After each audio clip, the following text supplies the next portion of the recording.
अस्सलाम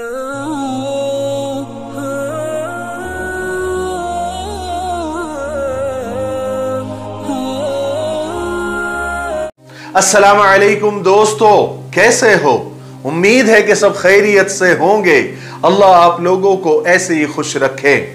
आज का किस्सा शुरू करने से पहले एक अहम और जरूरी बात आपको बता देना चाहता हूं कि सरकार दो आलम सल्लल्लाहु अलैहि वसल्लम की पूरी जिंदगी पर बनने वाली वीडियो सीरीज जिसका नाम मोहम्मद सब के लिए है सल्लल्लाहु अलैहि वसल्लम, जो हमने पिछले साल बनाई थी, जो कुल 75 हिस्से यानी 75 पार्ट्स पर बनी थी, जिसके सारे वीडियोस के लिंक नीचे डिस्क्रिप्शन में मौजूद है।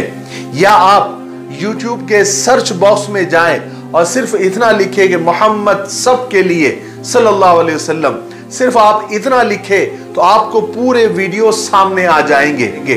और अगर आप हमारे चैनल के प्लेलिस्ट में जाएंगे तो वहां पर हमने एक फोल्डर बनाया हुआ है मोहम्मद सब के लिए, उसमें पूरे 75 पार्ट्स मौजूद है, तो आप वहां जाकर भी देख सकते हैं। ठीक है, इंशाअल्लाह आप ऐसा जरूर करेंगे, ऐसी अल्लाह से उम्मीद है और आपसे भी उम्मीद है। चलिए आज के किस्से की तरफ बढ़ते हैं। कहते हैं कि एक बार चीन के किसी हाकिम ने, किसी बादशाह ने एक बड़ी गुजरगाह के बीच यानी हाईवे के बीचों बीच एक बड़ी चट्टान, पत्थर की चट्टान रखवा दी और पूरा रास्ता, पूरी गुजरगाह ही बंद होकर रह गई।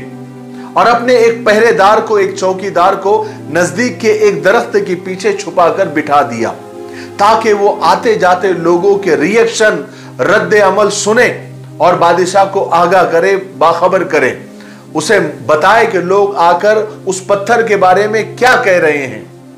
इत्तेफाक से हुआ ऐसा कि जो सबसे पहला शख्स वहां से गुजरा वो शहर का मशहूर ताजिर और बिजनेसमैन था, जिसने बहुत ही नफरत से और हिकारत से सड़क के बीचों बीच रखी इस चट्टान को देखा और ये जाने बगैर, उसको पता ही नहीं था कि ये चट्टान बादशाह ने रखवाई है, उसने हर उस शख्स को बेनुकत और बेहिसाब बातें सुनाई जो इस हरकत का जिम्मेदार हो सकता था। और चट्टान के इर्द गिर्द उसने चक्कर लगाए और चीखते हुए, दहाड़ते हुए उसने ये कहा कि मैं अभी जाकर बड़े बड़े अफसरान को जाकर इस हरकत की शिकायत करता हूं और जो कोई भी इस हरकत का जिम्मेदार होगा मैं उसको सजा दिलाए बगैर आराम से नहीं बैठूंगा। वो ये बड़बड़ाते हुए वहां से चला गया। उसके बाद एक इंजीनियर, एक तामीराती काम वाले, एक ठेकेदार का गुजर वहां से हुआ। उसका रद्दे अमल भी पहले वाले जो ताजिर था, जो बिजनेसमैन था, उससे अलग नहीं था, मगर उसकी बातों में वो शिद्दत और वो घनगरज तो नहीं थी जैसे पहले वाले ताजिर को देखा गया था। आखिर उन दोनों की हैसियत और मर्तबे में खुला फर्क था। इसने भी चिल्ला पुकार की लेकिन वैसे नहीं की जैसे वो ताजिर ने की थी, लेकिन बातें इसने भी सुनाई और कीड़े इसने भी निकाले, गालियां इसने भी दी। फिर उसके बाद 3 ऐसे दोस्तों का वहां से गुजर हुआ कि जो अभी अपनी जिंदगी में उन्होंने अभी तक कोई ऐसा काम नहीं किया था, कोई पहचान नहीं बनाई थी और बिल्कुल बेरोजगार थे, वेले थे और अपनी कामकाज की तलाश में वहां से गुजर रहे थे। उनकी निगाह भी उस चट्टान पर पड़ी तो वो वहां आकर रुक गए और खूब हंसी मजाक करने लगे और जिसने ये चट्टान रखी उसको पागल कहने लगे, बेहुदा कहने लगे, घटिया इंसान कहने लगे और खूब कह कहे लगाते हुए, हंसते हुए अपने घरों को चल दिए।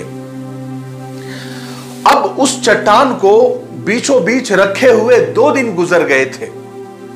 फिर तीसरे दिन ऐसा हुआ कि एक बिल्कुल मफलूकुल हाल यानी एक गरीब और बिल्कुल बेचारा सा एक किसान का गुजर वहां से हुआ।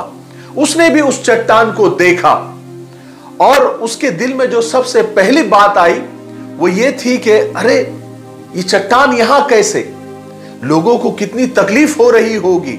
उसे लोगों की तकलीफ का एहसास हुआ। उसके दिल में सबसे पहले यह ख्याल आया कि इस चट्टान को यहां से हटा देना चाहिए, जो भी इसका जिम्मेदार होगा उसको बाद में देखा जाएगा, लेकिन फिलहाल यहां पर लोगों को तकलीफ हो रही है। इसलिए उसने क्या किया कि हर आने जाने वाले को रोकने की कोशिश की और मदद के लिए तैयार किया कि मेरी मदद करो इस चट्टान को यहां से हटाने के लिए, क्योंकि यहां पर लोगों को बहुत तकलीफ हो रही है। और उसने अच्छे खासे लोग जमा कर लिए और उनसे दरखास्त की कि मेरी मदद करे इस चट्टान को यहां से हटाने के लिए। फिर हुआ यह कि बहुत सारे लोगों ने मिलकर जोर लगाकर उस चट्टान नुमा पत्थर को रास्ते से हटा दिया। जैसे ही वो चट्टान वहां से हटाई तो उसके नीचे बीचों बीच एक गड़ा था और उसमें एक संदूक रखी हुई थी।